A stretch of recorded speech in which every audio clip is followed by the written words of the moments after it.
France, 1453 AD. The 100 Years' War has ended. With its victory, France now begins to emerge into the modern world as the foundations for a modern-day nation-state have been laid. This world is changing. On the other side of the continent that very same year, the Roman Empire had come to a final end when the great city of Constantinople was sacked and conquered by the rapidly expanding Islamic Ottoman Turks. Gunpowder was making armor and slow-moving infantry obsolete. Standing armies replaced ones which were called up in times of need. Literacy was on the rise, helping new ideas and inventions spread rapidly in a period of Renaissance. European traders seeking new lands and new goods would soon begin to seek new routes to the east, but in their journeys would accidentally run into a barrier. 2 entire continents. In this video, we will watch as France begins to enter the modern world. It will grow from a regional power into a world power, and will set off to explore, colonize, and conquer new lands, becoming an empire. However, it will not be alone in its pursuits of world domination, and will be challenged by some familiar foes, and some new ones on every frontier. Though the might of the Bourbon monarchy, which led France through much of this time, was formidable, as time passes, we will also watch and see how it, too, was vulnerable to change. In the late 18th century, a storm would brew in France that would envelop all of Europe, a revolution. From this revolution, however, would rise one of the most important leaders in world history. He styled himself as a Caesar, but would he meet the same unfortunate end?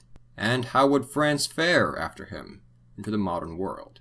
Hello and welcome to Fire of Learning. I'm Justin, and thank you for joining us in our History of Nations and Peoples documentary series. It's not necessary to watch our last videos, the history of France and France in the 100 Years' War, which covered French history from 476 to 1453 AD, to understand this one, but if you enjoy this video, you would likely enjoy those videos as well. If you do enjoy this video, be sure to like it, and consider subscribing. Now then, mesdames et messieurs, allons-y. Before we begin, I would like to thank my Patreon supporters for making this video possible. With the English pig dogs driven out of France and the devastating war over, the French began a long process of recovery, and then of expansion and consolidation of power as the kingdom entered the early modern era. In 1483, Charles VIII came to the throne. One of his first moves was to invade the Duchy of Brittany, and to marry its duchess, to prevent it from falling to the Habsburgs through marriage. Here he was successful, at the cost of the Burgundian lands his father had won. Charles VIII was poised to invade Italy. France had become increasingly active in the complicated politics of Italy as the 100 Years' War came to a close, seeing opportunity there for expansion. The French would be a main player in what are remembered as the Italian Wars, a very complex series of wars lasting from 1494 to 1559. In 1494, Charles VIII, encouraged by Ludovico Sforza, the Duke of Milan, placed a questionable claim on the throne of the Kingdom of Naples. French aggression here concerned the other Italian states, leading many of them to join the League of Venice against them. On the 6th of July in 1495, the French army met the forces of a few of those Italian states at the Battle of Fornovo. Here, the French were technically victorious, having been outnumbered 2-1, but it caused their loss of all they had gained in Naples as they were forced to fall back to France. Either way, it would not end here. France would continue to be a player in Italy's messy conflicts, and a main player in all of the Italian wars. Charles died in 1498 and was succeeded by his cousin, who became Louis XII. Under him, the conflict in Italy continued. From 1499 to 1504, the Second Italian War was fought, and the third from 1508 to 1516. France struggled to maintain territory in Milan, Naples, and potentially the whole of the peninsula. In 1515, Louis XII had died and was succeeded by his cousin, Francis I. He, too, continued to fight and was able to retake Milan, securing it in the Treaty of Noyon in 1516 following the Battle of Marignano. King Francis I is often remembered as one of the primary monarchs of the French Renaissance. In fact, as a king who delved into art, languages, physical fitness, philosophy, the classics, and more amid his kingly responsibilities, he is often considered a quintessential Renaissance man. In 1519, the balance of power in Europe was drastically altered again. Charles V, already Habsburg King of Spain, became Holy Roman Emperor as well.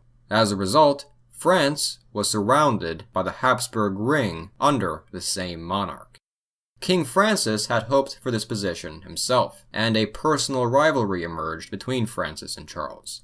Francis decided it was necessary to act, and part of this action took place again in Italy. Again, France tried to capture Naples, but they were driven back. At the Battle of Pavia in 1525, the French were defeated and Francis himself was captured by the imperial Spanish forces. Facing desperate times, desperate measures were taken. The French sought an unthinkable ally, the Islamic Ottoman Empire. The alliance of the Lily and the Crescent certainly shocked Europe, but it was only the beginning of placing politics above religion. The Ottomans scored a major victory against the Habsburgs at the Battle of Mohacs, but it was not enough, and the French lost the war. The heresy of an alliance of Muslims and Catholics was frowned upon, but it was ignored as a far greater heresy had emerged in Europe: the Protestant Reformation. The Reformation began in 1517 when a disgruntled Martin Luther supposedly nailed his 95 Theses to the door of a church in Wittenberg in the Holy Roman Empire. This bold and popular resistance to church doctrine would lead to division among Christians. Much of Eastern Europe, the Greco-Slavic world, had already broken off from the Catholic Church centuries prior. The rest of Europe then would have to make a decision. As time passed, much of Northern Europe embraced Protestantism. The South, though, largely remained loyal to the Catholic Church. France found itself in the middle of this divide. At first, Francis was open to hearing what these Protestants had to say, and even suggested negotiation. Furthermore, most of the problem was being caused in Germany, the land of Charles V, so if the Protestants were a problem, well, no rush. But over time, his opinion of them would sour. Francis and France would remain Catholic, but as we will see, not everyone in the kingdom would be so happy with that decision. Tension erupted in the country as insults turned, quite literally, into injuries. Protestants were imprisoned and executed. French reformers like John Calvin were forced to flee. Entire villages were even destroyed. In 1540, the Edict of Fontainebleau was issued, declaring French Protestants, known as Huguenots, traitors to God. Thousands would die in the conflict. As Francis struggled with these affairs at home, hope remained abroad. He would fund missions to new lands, the Americas and Asia. The most famous of his explorers was a Breton named Jacques Cartier. Cartier would name the land he explored and claimed for France and America after the word for settlement in an indigenous language: Canada. Francis died in 1547 and was succeeded by his son Henri, who became Henry II. He would continue the work of his father, attempting to colonize the Americas, stamp out Protestantism, and fight his neighbors. In 1559, the long series of wars in Italy came to an end with the Peace of Cateau Cambrésis. Emperor Charles V had already abdicated, splitting Habsburg Spain and the Holy Roman Empire between two successors. Henry renounced claims to Italy, but had gained other territories such as Calais. Henry II died unexpectedly in a jousting accident in 1559 and was succeeded by his 15-year-old son, Francis II, who had married Mary, Queen of Scots, the year prior. Francis II was technically old enough to rule, but his mother, Catherine de' Medici, and Mary's uncles of the House of Guise would run affairs for the time being. After learning the hard way, from enduring conspiracies and conflicts sparked by religion, that continued oppression of Protestants would only instigate them, they took a more lenient approach to handling the Huguenots. Francis II died of illness, a year into his reign with no heir. An heir, interestingly, would have had the opportunity to claim both the thrones of France and Scotland, but of course no such arrangement was ever achieved. Scotland, which also then became Protestant, and France, once close allies, would begin to go their separate ways. Succeeding Francis was his 10-year-old brother, Charles IX, with his mother, Catherine de' Medici, serving as regent as the Guises had become increasingly unpopular. The crown's toleration of Protestants was unsustainable, however, despite their efforts. On March 1, 1562, Francis, Duke of Guise, massacred around 100 Huguenots in the city of Vassy. The tension now reached a new level. This incident sparked the First of the 8 French Wars of Religion. The French Wars of Religion would last from 1562 to 1598. As one might expect from the fact that there were 8 of these wars, it was a cycle of outrage, conflict, peace, and then outrage over the terms of peace agreements. The monarchs of France would try to settle the disputes, often taking the middle ground, but would often fail to satisfy both sides. In total, these wars would leave 3 million people dead. On August 18, 1572, the king's sister, Margaret, was married to the Protestant Henry III, heir to the throne of Navarre. Gaspard de Coligny, a primary Huguenot leader, was attending this wedding in Paris. The Queen Mother, Catherine de' Medici, seized the moment and ordered his assassination. The first attempt, though, failed. Fearing reprisal, French Catholics found him and killed him soon after, as he lay wounded in his bed. But it did not stop there. A massacre ensued. Protestants across the city were dragged out of their houses and killed. Modern estimates state that in the St. Bartholomew's Day massacre, somewhere around 15,000 people were killed. The violence then spread to other areas of France as well. Charles IX died of illness in 1574 at the age of 23. He was then succeeded by his brother, who became Henry III. Henry III, as the 4th son of Henry II, was never expected to rule the throne. Hence, he had already been elected as king of the Polish-Lithuanian Commonwealth. In the middle of the night, donning a disguise, he left Poland, forfeiting the throne and returned to rule his beloved homeland. With his mother's help, of course. He too attempted to take the middle ground in the French Wars of Religion. Though Catholic, or in some cases, nominally Catholic, the Valois monarchy were often at odds with the fervently Catholic faction, the Catholic League led by Henry I, Duke of Guise. It was in this context that, in 1587, the 8th French War of Religion was sparked. It is better known, however, as the Guerre des Trois Henris, the War of the Three Henrys. As much as I do try to clarify things, I can't do much about the fact that everyone in French history is named Henri, Louis, or Charles. Anyway, it was a three-way war, or at least it became one. The aforementioned Henry III of Navarre, whose wedding was so violently disrupted by the St. Bartholomew's Day massacre, led the Huguenots, supported by England and German Protestants. Henry of Guise led the Catholic League, supported by Spain, and of course, Henry III of France led the Kingdom of France.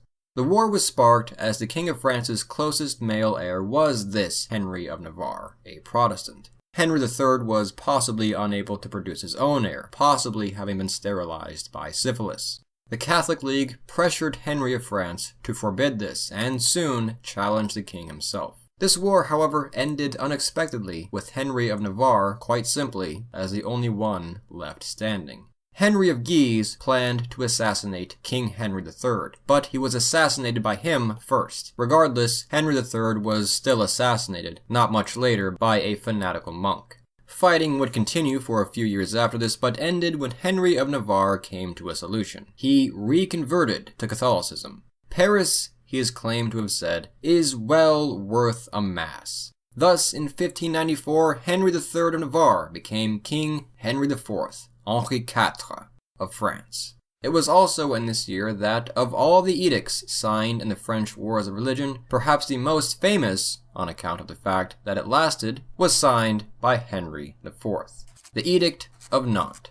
The Edict of Nantes granted toleration of Protestants. It was not a beloved solution, but it worked for around a century. France was at peace with itself, and now set upon a new direction. This direction was to be headed by a new monarchy. The House of Valois had died with Henry III. Henry IV was the first king of the House of Bourbon. Good King Henry IV, sometimes called the Great, would go down as one of France's most popular rulers. Indeed, life for his subjects improved under his rule. Canals were built, education was supported, art was encouraged, forests were protected and replanted, and the economy was stabilized. Henry encouraged further exploration and expansion into the Americas as well. He helped lay the foundation for Nouvelle France, New France, in the modern areas of Acadia and Quebec. France's first permanent colony, Port Royal, was founded in 1605. Henry IV had a good reputation at home, but it was not unanimous. Multiple assassination attempts were undertaken in his reign. In 1610, one finally succeeded. He was stabbed by a Catholic extremist. His son, Louis, who became Louis XIII, was only 8 at the time. His mother would serve as regent in his youth. In 1617, Louis XIII ousted his mother and came to power. Despite this bold move, he would come to rely heavily on the support of his ministers as even greater challenges faced France. One such challenge was the 30 Years' War, which began the following year in 1618 in the fractured Holy Roman Empire. The religious difficulties observed in France were far greater in the Holy Roman Empire, which was still an internally divided nation, consisting of many different states. You might suspect that this 30 Years' War lasted for 30 years and ended in 1648. That is indeed the year it ended. However, it lasted for 29 years, 11 months, 3 weeks, and 1 day. Just another attempt to rewrite and misrepresent history, I guess. What can you do? The 30 Years' War, which can be divided into 4 phases, was initially a local conflict within the HRE. The French, not yet involved but closely watching, were initially unsure of how to respond. In 1624, Cardinal Richelieu became Louis XIII's chief minister. He would be a key player in French history and this war. As Central Europe began tearing itself apart, the French focused on internal issues. Rebellion, sparked by religious differences, sprouted up again following an attempt to expel the Protestants from their unnerving possession of several fortresses. In 1627, this led to the siege of La Rochelle. Despite English support, the French were able to break the Huguenots in a little over a year, taking minimal losses. The Huguenots and French government made peace again in 1629. Richelieu knew, though, he still had enemies throughout France and was disliked by much of the nobility. Consequently, he attempted to instill fear in them by making examples of unruly nobles, and placed spies in key areas across the kingdom and much of Europe. His next move was to attack Spain, which, despite being Catholic, had supported the Protestant rebels. Despite the war directed against the Protestants in France, abroad, Richelieu, a cardinal, made alliances and financially supported Protestant nations active in the 30 Years' War, as France became increasingly active. The reason for this was simple: politique. Though the Holy Roman Empire and Spain were Catholic, it was wiser from a political standpoint to support breaking up the hostile imperial Spanish Habsburg lands which surrounded France. Habsburg domination of Europe was a greater threat to France, and as a result, the war slowly became more about politics than religion. France did take several direct actions in the war, but much preferred this policy of funding other nations, until of course in 1635. The Bohemian phase, the Danish phase, and the Swedish phase of the war, by this point, had ravaged Europe, especially the Holy Roman Empire. In 1635, the French phase of the war began. They entered as Sweden could not continue the war alone. They attacked Spain that year and the Holy Romans the year after. The French phase did not go as expected and initially saw Habsburg victories over the French. Fighting became very brutal. The tide of war changed in 1640 in favor of the French, however, when the French captured Arras. Even as Richelieu died in 1642 and Louis XIII the following year, French success continued. Cardinal Richelieu named Cardinal Jules Mazarin as his successor to chief minister of the king. Louis XIII's son, Louis, became king. He was only 3 years old, however, and thus his mother, Queen Anne, and Mazarin would be regents. This King Louis, however, would not rely on his ministers as his father had. He would not only manage and oversee the affairs of state himself, but Louis XIV, one of the most important rulers in French history, would later famously claim, or at least is said to have claimed, "L'État, c'est moi." I am the state. On May 19, 1643, the French decisively won at the Battle of Rocroi. It was a major step in the war, however the French were then defeated at the Battle of Tuttlingen and faced unrest at home. With neither side able to gain a clear advantage, calls for peace became louder. In 1648, the war ended with the Peace of Westphalia. The war technically can be seen as a draw, with neither side being able to claim a decisive victory, but the end result worked in favor of the French and Swedish. The war with Spain, however, was to last for another decade. It had been catastrophic for Europe, killing 8 million people, many of them non-combatants. The Habsburgs were greatly wounded. In fact, this gravely wounded the Holy Roman Empire permanently, preventing it from ever uniting into a true state in the early modern world.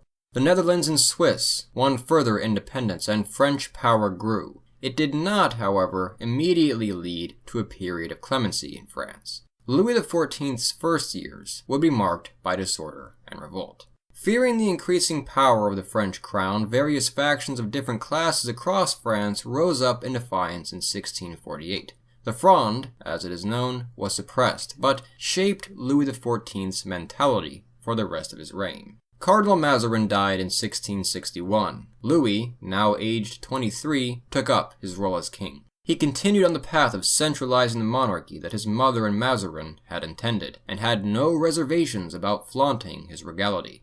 All of France revolved around him. He was, therefore, Le Roi Soleil, the Sun King. His early reign began with administrative, legal, military, and financial reforms. The Sun King had astronomical ambitions. Louis had married his maternal cousin, Maria Theresa, the daughter of the King of Spain, in 1660. This marriage would have a lasting impact on Louis's entire reign. In 1665, when King Philip IV of Spain died, Louis XIV claimed territory in the Spanish Netherlands in his wife's name, saying it devolved to him. The War of Devolution began in 1667 and lasted for about a year. The result was a minor French victory, though Louis had been scared off by a coalition of powers threatening to intervene on Spain's behalf and did not accomplish all of his aims. But Louis XIV's reign was only beginning. In April of 1672, war came again with the Franco-Dutch War. The French in this war captured the city of Utrecht, but their invasion was slowed as the Dutch literally flooded key areas of the country by breaking dikes. Regardless, the allies that had formed against Louis following the invasion could not indefinitely hold off the French, and in 1678 the war came to an end with Louis gaining numerous territories. Still, it did not satiate the bold king. Years later, in 1683, the War of the Reunions was fought against the Holy Roman Empire, Spain, and their allies. This short but bloody war, too, ended in French victory.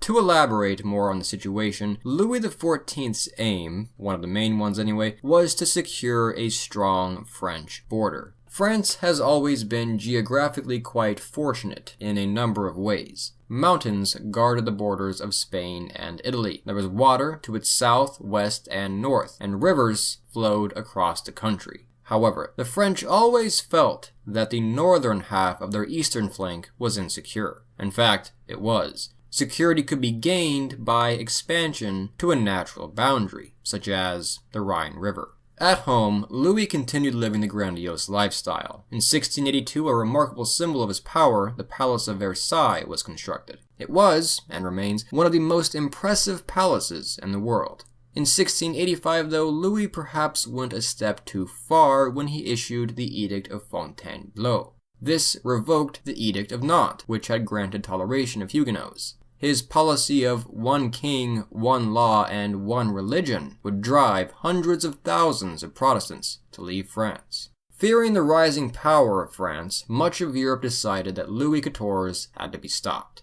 In September of 1688, the 9 Years' War began. This war was very much a precursor of wars to come. It was fought not only among European powers, but on different continents, as English and French armies and navies clashed in America, where it is known as King William's War, India, and even the coasts of West Africa. The League of Augsburg, consisting of nations such as the Netherlands, England, Sweden, and of course the Holy Romans in Spanish, attempted to thwart his ambitions yet again as Louis's forces entered the Rhineland. But, yet again, neither side achieved their goals. The most significant war of Louis's reign came at the turn of the century. In 1701, the death of the King of Spain, the infertile Charles II, brought France into conflict once again. Charles II named his successor Philip of Anjou, his grandnephew and Louis XIV's grandson. This was obviously an issue. To combat Bourbon domination of Europe, leading to a union of France and Spain, the succession was disputed by other powers. Holy Roman Emperor Leopold claimed the throne for his son Karl.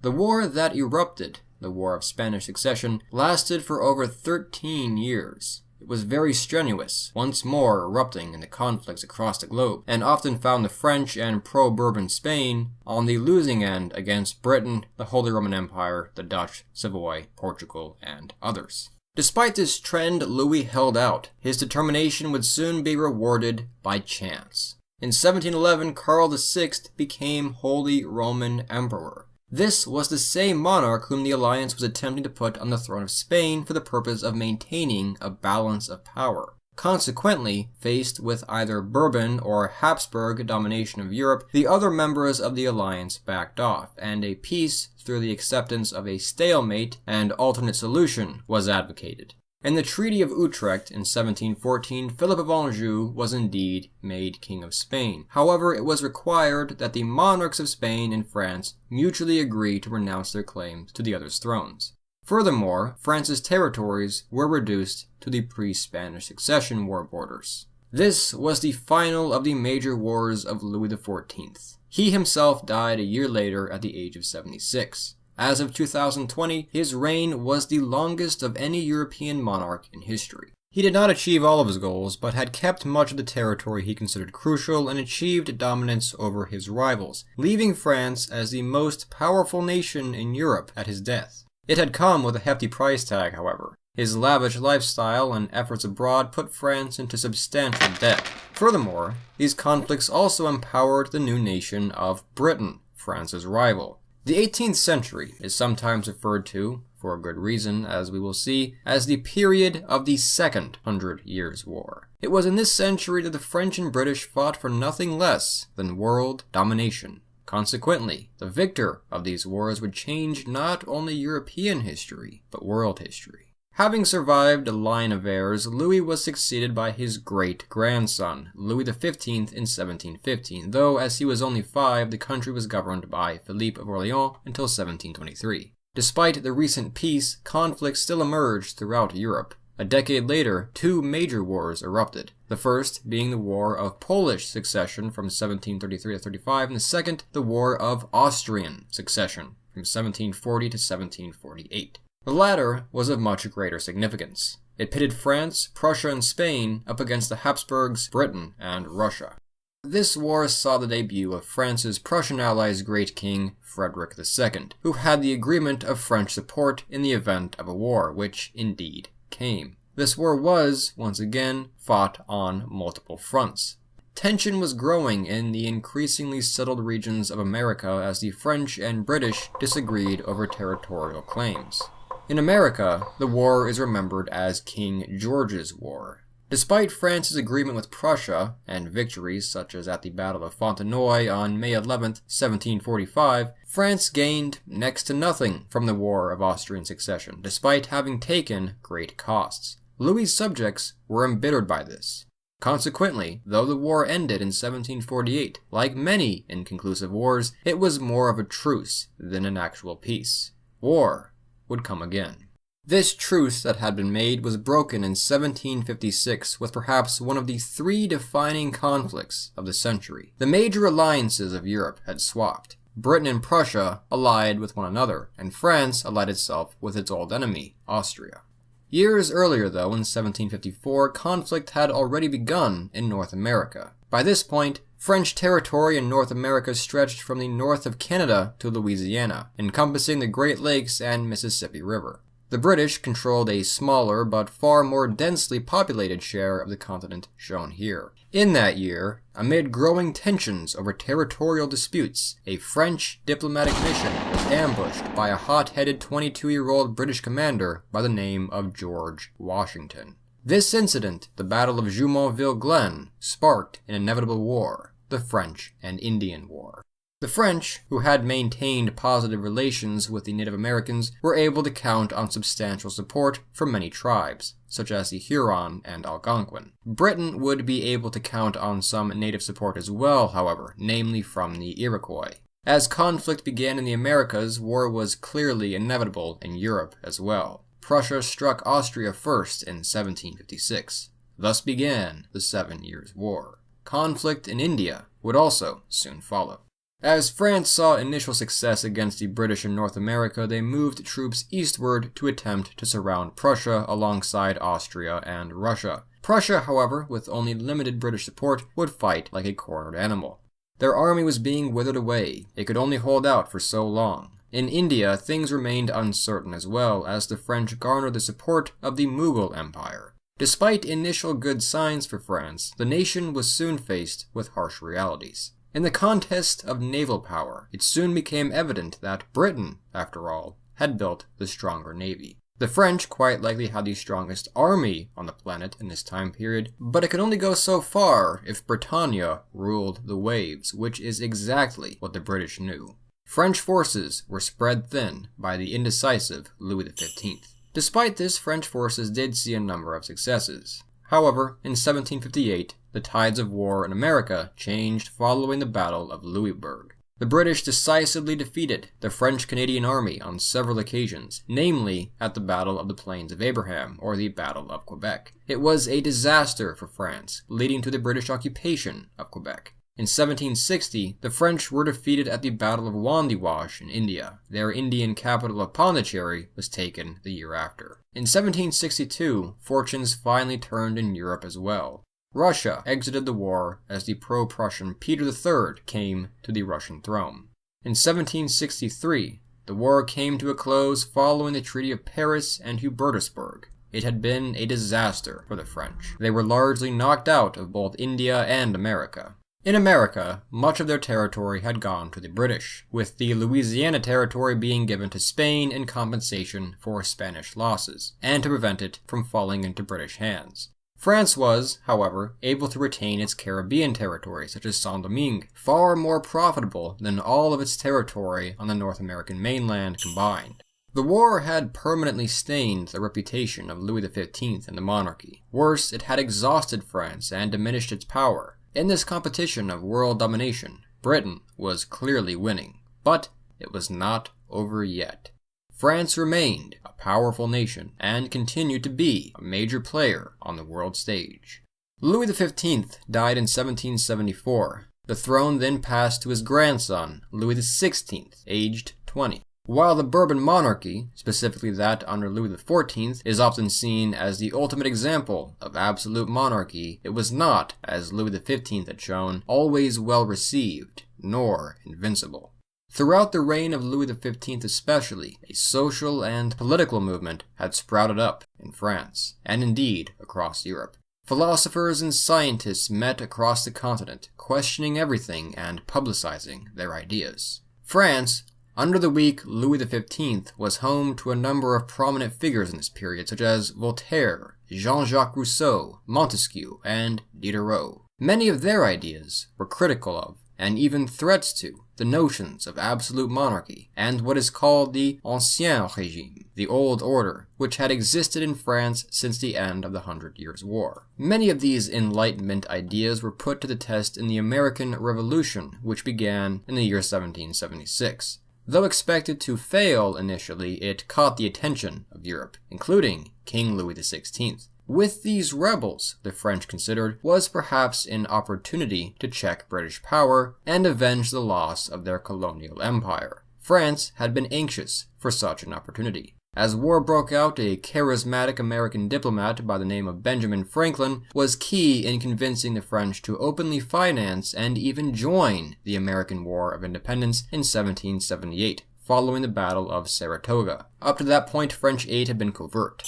French assistance was a critical part of America's victory in the war. At the Battle of Yorktown in 1781, a combined French and American army drove the British off from the 13 colonies. This war's victory had gravely wounded the rival British Empire, and France even gained the island of Tobago. However, it did not gain much beyond this. In fact, France had incurred even greater financial debts. Despite the ends of serfdom and beginnings of the Industrial Revolution, one of the most important moments in human history, life was still very difficult for many of the French lower classes. As France entered the 1780s, a variety of things were coming together in a dangerous combination. Prevalence of Enlightenment philosophy, which criticized the standing of the nobility and clergy, and of laws which limited various freedoms of speech and religion. a weak and indebted government which was perceived as indifferent and corrupt, economic problems, struggles, both social and natural, which instigated the lower classes, and a number of other issues were coming together to form a powerful storm. France was on the brink of radical change. In 1787, it was quite clear that things were becoming tense. Famine and poverty hit the lower classes harshly as a series of poor harvests struck the country. To address these issues, for the first time since 1614, Louis XVI called together the Estates General in 1789, a meeting consisting of the classes of French society: the clergy, the First Estate, the nobility, the Second Estate, and the general public, the Third Estate. Taxation harmed the lower classes disproportionately. The upper classes and clergy were granted many exemptions. This was no secret to the Third Estate, who pressed for reform. As the Third Estate's clamoring for reform became greater, they began calling themselves the National Assembly. Concerned with their behavior, Louis XVI locked them out of the discussions. The National Assembly did not back down, however, and on June 20th of that year, they met in a nearby tennis court, promising to continue meeting until a constitution was established, achieving political liberties and economic reform. In the coming weeks, events spiraled further out of control. The king ordered troops to come to Paris in the event of an emergency. In response, the National Assembly formed the National Guard for their defense. As order broke down, this National Guard saw many defecting French soldiers join them. It all culminated a month later, on July 14th, 1789.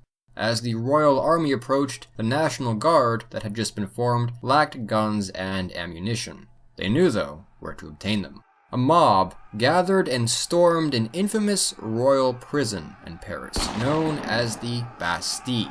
They were successful, killing the governor and parading his severed head around the city on a pike. "Is it a revolt?" King Louis asked a loyal supporter, the Duc de Rochefoucauld, who broke the news. "No, sire," he responded. "It's a revolution." The French Revolution would not only be one of the most important moments in French history, but its influence reverberates across the world to this day. The month following Bastille Day, a key document, the Declaration of the Rights of Man and the Citizen, was published.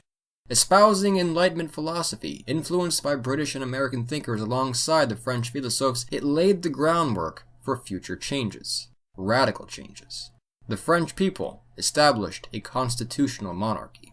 As disorder and chaos spread across the country, French nobility fled, hoping to undermine the revolution from within and abroad. Indeed, the rest of Europe did not much welcome these events, condemning the revolutionaries and seriously considering an intervention. Knowing this, the French people prepared for a war. The fear caused by a potential invasion only encouraged the disorder and chaos to intensify. Still, radical though these revolutionaries might have been, the majority were in favor of retaining the monarchy. They simply wanted to limit its powers. Not everyone felt this way, however. A radical group of revolutionaries known as the Jacobins, led by a man named Maximilien de Robespierre, wanted to take it further.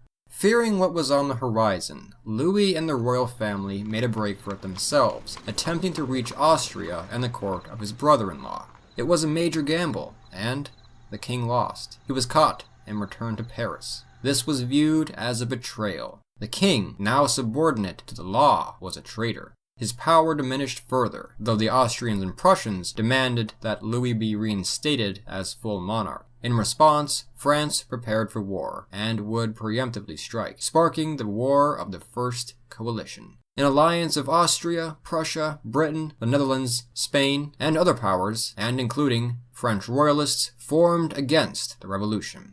Despite these events, on August 10, 1792, the Tuileries Palace, the Parisian residence of the king and queen, was stormed. It was to be the end of Louis's reign. The French Republic was subsequently proclaimed, and the jobless Louis's fate became uncertain.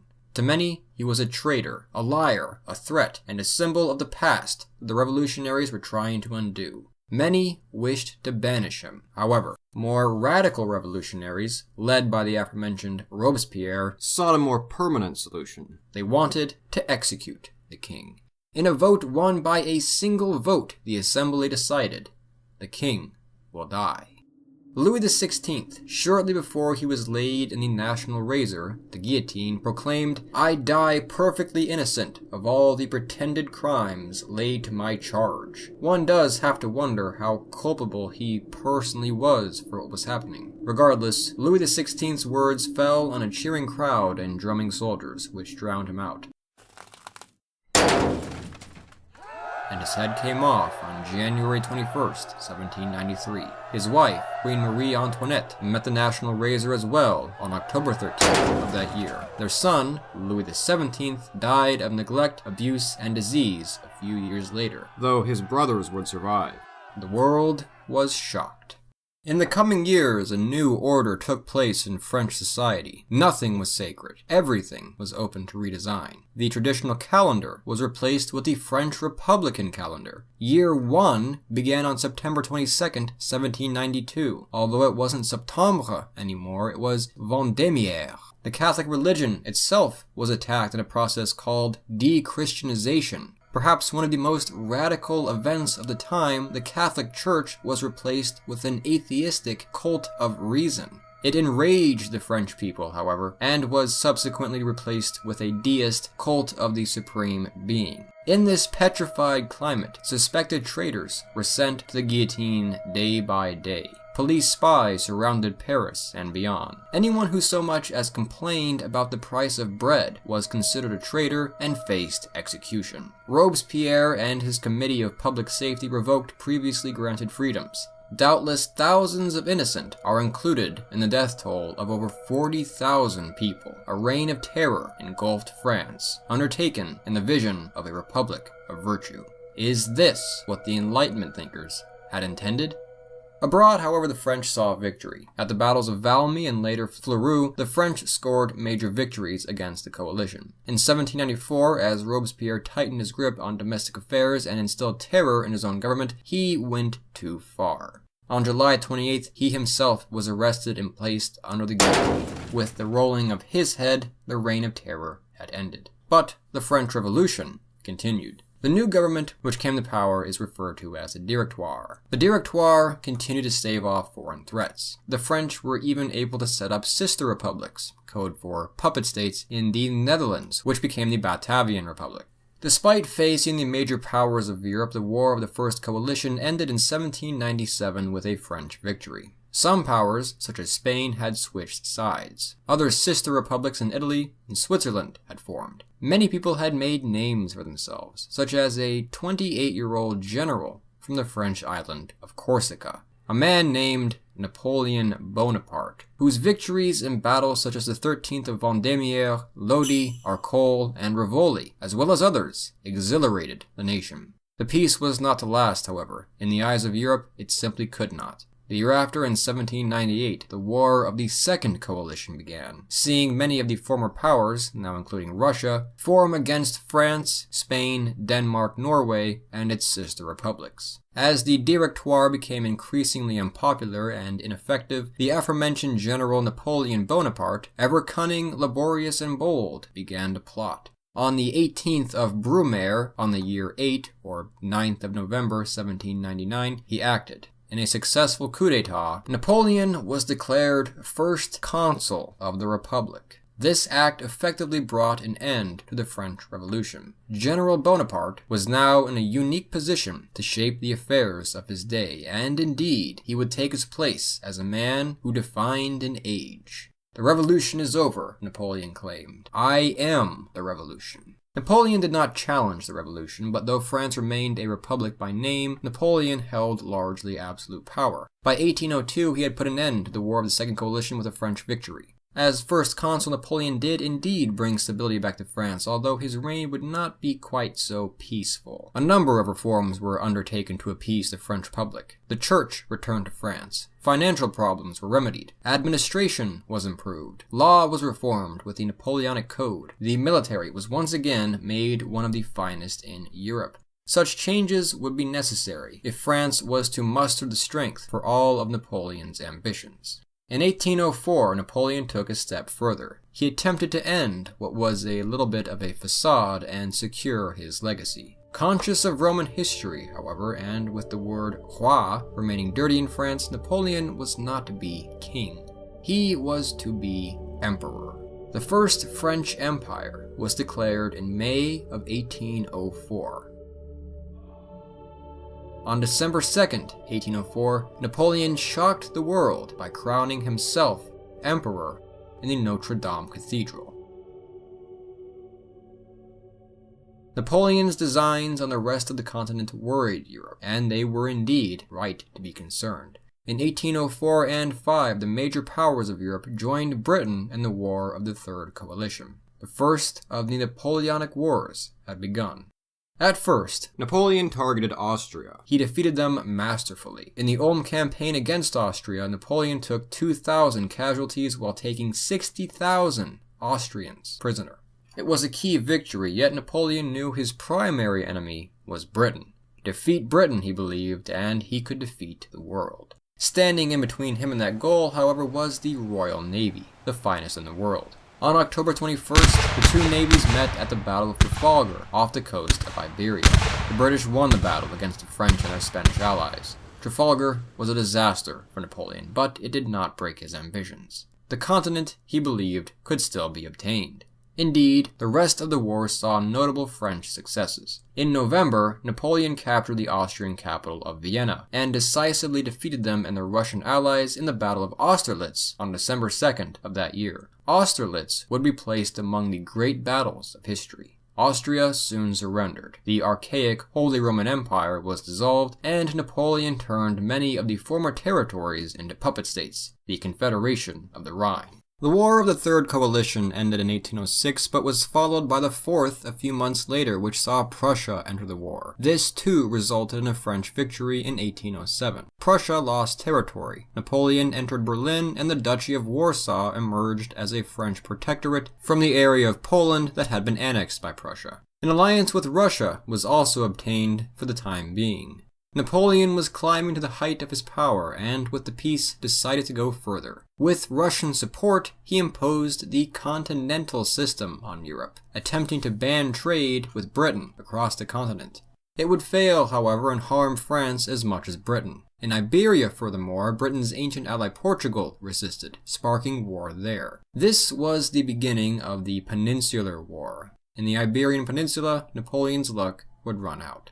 Spain entered into civil war, in which Napoleon intervened. This war, which consisted of guerrilla warfare and bloody violence across Spain, would drain the French of their energies and focus for years. Napoleon's focus in Spain was interrupted with the War of the Fifth Coalition in 1809, when Austria sought to avenge its past losses.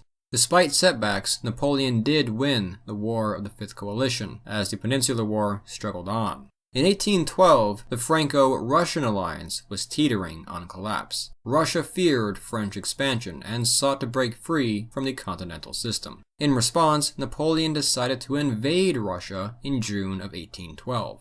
The Russians, however, chose to avoid engagements, and instead led the French further into their country while destroying the surrounding food stores and supplies. They met at the Battle of Borodino. Napoleon won and took Moscow, but the Russians burned the city after the French entry. Napoleon was forced to fall back. The campaign was a famous catastrophe. This retreat took place in the winter and would devastate the French army. Of the 400,000 troops sent to Russia, 40,000 returned.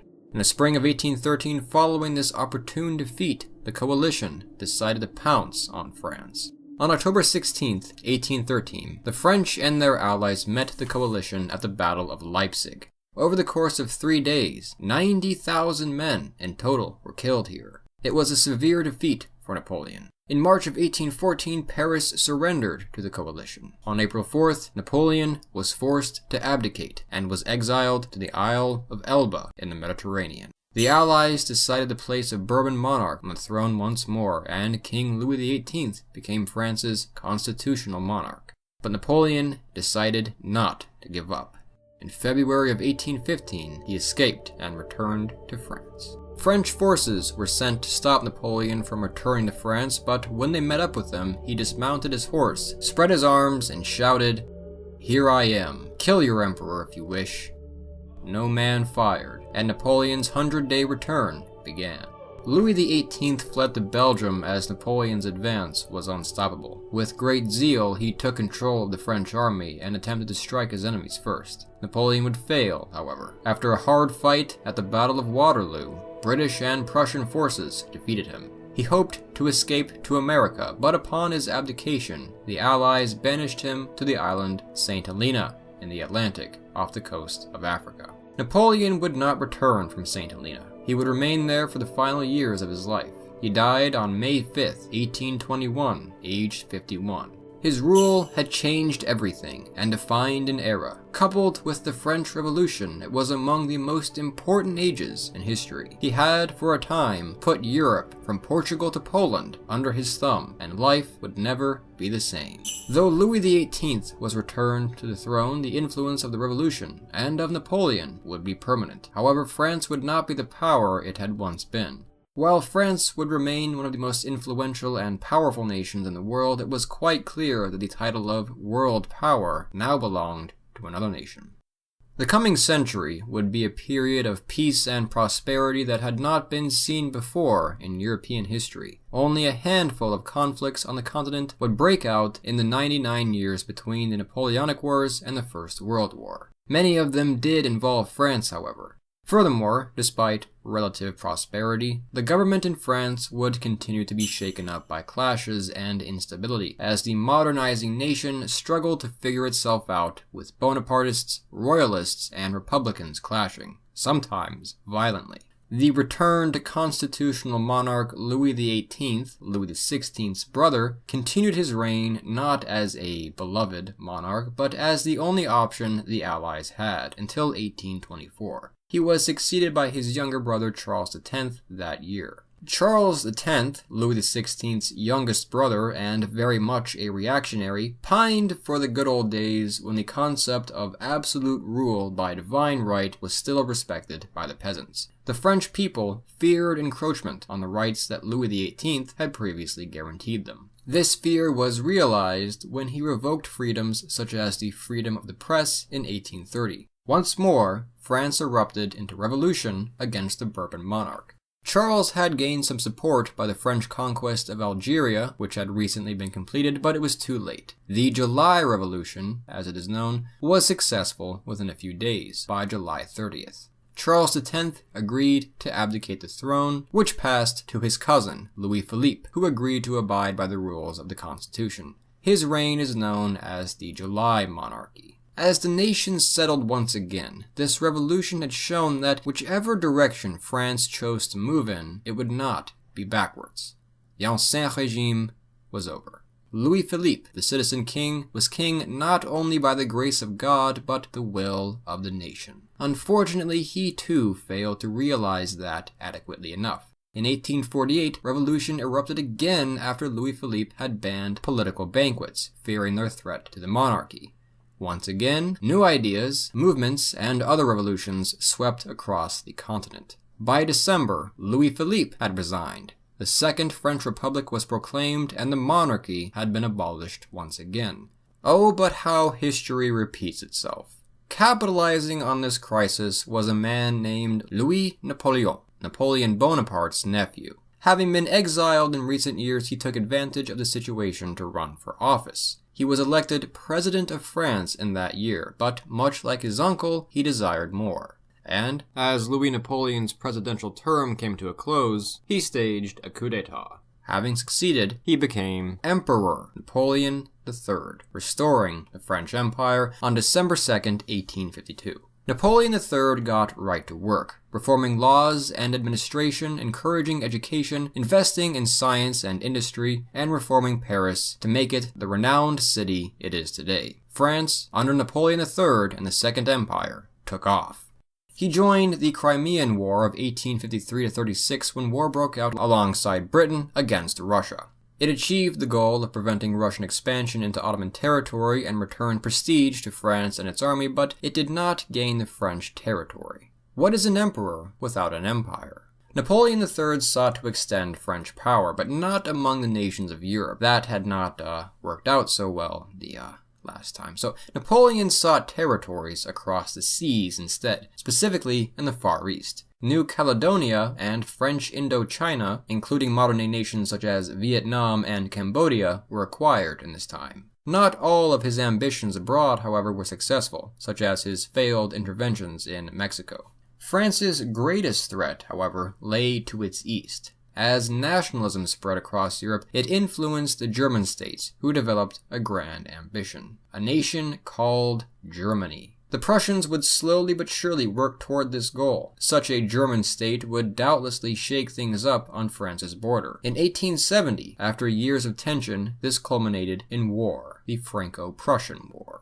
Napoleon III had tried to avoid it, but as the Germans' ambitions grew, it was inevitable. Despite his illness, Napoleon III pursued the war in person. He had inherited his uncle's energy and administrative talents, but not his skill as a tactician nor diplomat. The Prussians pushed into French territory, and at the Battle of Sedan, the French army was decisively defeated. Napoleon III was captured. The emperor had spiraled so far downward that he was forced to abdicate, and though the new Republican government fought on, Prussia captured Paris not long after. The war marked a major shift in European affairs. Alsace-Lorraine was ceded to Prussia in 1871, and the German Empire was proclaimed in the Palace of Versailles. Germany's rise to power would dramatically change French history in decades to come. Napoleon III would be the final French monarch in its history. French foreign policy would subsequently be dictated by the rising German power and overseas expansion, as they sought alliances with Russia and even their longtime foe, Britain. Meanwhile, in the 80s, 90s, and into the early 1900s, France went through the Belle Époque, a time of relative peace and prosperity as life improved across the country. The Second French Colonial Empire, as it is known, continued to expand into other areas of the world, namely Africa. Obtained in agreement with other European powers in the scramble for Africa, French African domains would stretch from Algeria across much of the west and included Madagascar and some other territories as well. France also continued to expand into Indochina, sparking the brief Sino-French War against China. It is at this point that I would generally turn to the dark storm cloud passing over Europe as events spiraled into what would become not one, but two world wars. The last time I covered these wars in depth, however, a little over a year ago, despite taking what I thought were YouTube acceptable precautions, I lost a whole documentary to it. Germany Part 2 was demonetized, which harmed view count. Given that I did take these precautions, I'm reluctant to try it again here, but I also don't want to leave you guys hanging, and so I will cover French involvement in the world wars at an undetermined point in the future. But for now, the world wars had left France scarred, and it is in the period afterward where I usually wrap up anyway, as everything post-1945 is where history starts to become modernity. Modern history would see the French Empire collapse. Rebellions broke out in some colonies, others were relinquished peacefully, but though France retains a number of these overseas colonies which voted to remain with France, the Second Colonial Empire had come to an end by 1980. The French story is a unique one. A quick overview of the nation's history, such as this one, highlights the nation's obvious impact on the world. Several monarchies of Europe trace their origin to Charlemagne. Numerous republics of the modern world trace their origins to the French Revolution. The French language remains spoken across the globe. French legal systems, developed from Charlemagne to Napoleon, have found success across the modern world as well. France continues today to be a major player in world affairs, and whatever this proud nation's future may be, it will likely continue to for years to come. I hope you enjoyed this video. If so, I invite you to come check out the rest of Fire of Learning, especially my other videos on French history and society, namely the previous documentary videos and history of its language, and to subscribe to see more videos like this in the future. To help with the cost of producing these videos, a donation on Patreon would be a big help. A special thanks to our current Patreon supporters, once again listed here. We are also on Instagram, Facebook, and Twitter, so come check us out there too. This has been a Fire of Learning History of Nations and Peoples documentary. Merci for watching.